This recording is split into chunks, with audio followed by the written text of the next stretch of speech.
So let's go back to this original question that we were looking to answer. Why study popular culture and the Bible?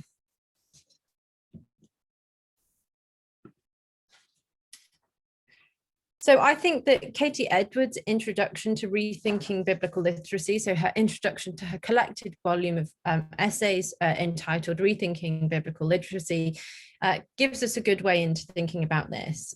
Katie writes, popular culture is in a constant state of retelling, reinterpreting, and reappropriating biblical stories, characters, and figures.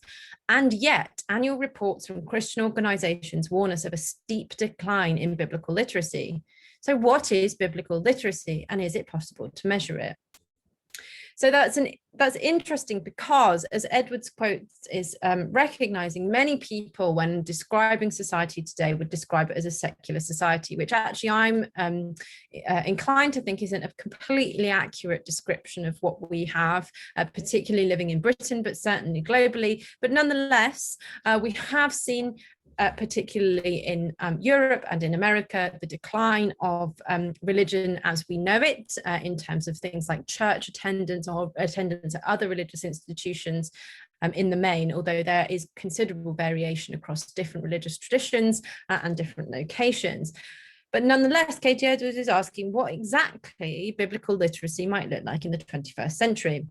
As she alludes to, the Bible Society conducted a survey on biblical literacy that suggested that biblical literacy had declined on the basis that people's knowledge of, for example, key biblical characters and where they appear in the text has decreased. So, for example, fewer people now would be able to tell you that Noah appears in Genesis 6-9, or that Moses is featured in the book of Exodus. But as Katie Edwards highlights, there are other ways people have developed a kind of biblical literacy. So, for example, many people will be familiar with Noah, but not from the biblical text. Rather, they'll be familiar with that biblical character and the kinds of themes that appear in his story, thanks to films like the recent biblical epic Noah, but also other media such as television, the internet, and so on. So, thus, Katie Edwards kind of questions the idea that biblical literacy is something that people don't have, and instead sees it as quite important to understand how popular culture, which is so influential on people's day-to-day lives, is shaping how we understand the Bible today. Alongside this, we could also think about the relationship between religion and popular culture.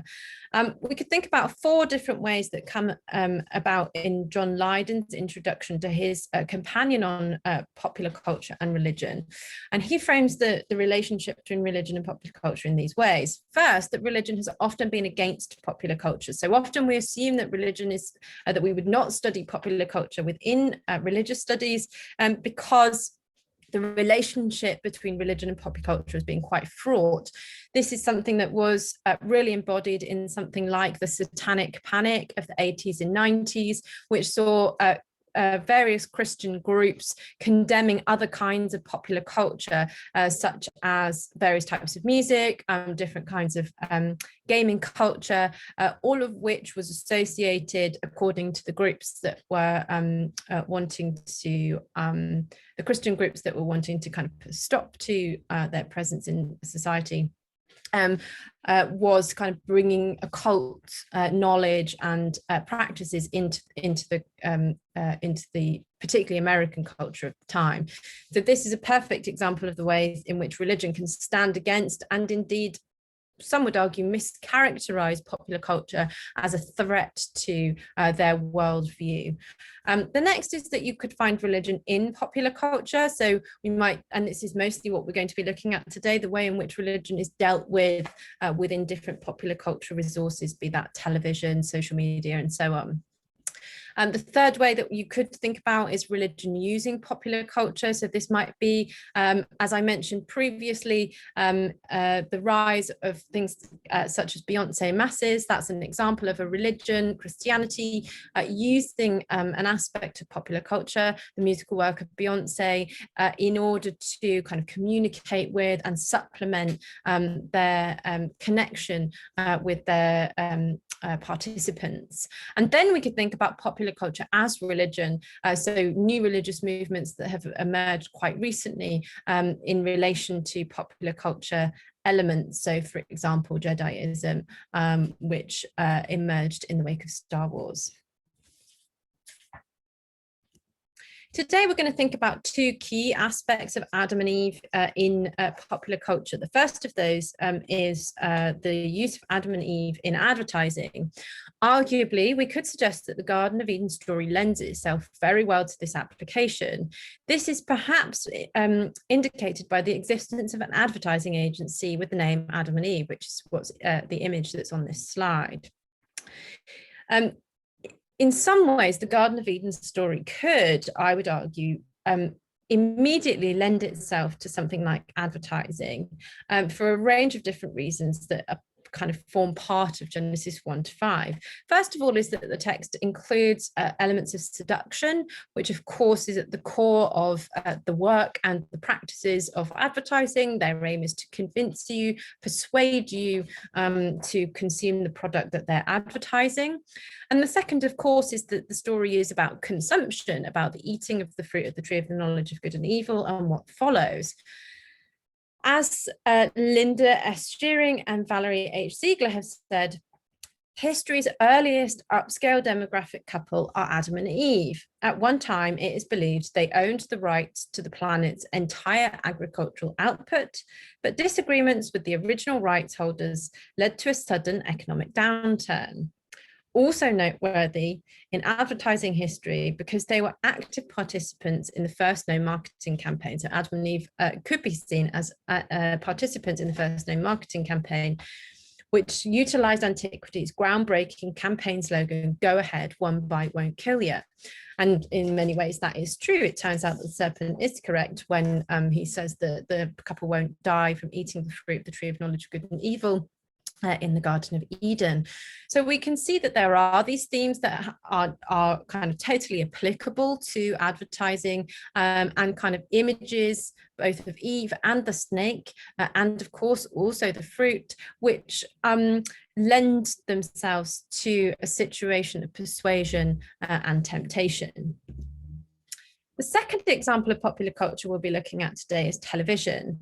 Television, and in particular streaming services such as Netflix, are rapidly becoming one of the most important cultural features in our lives.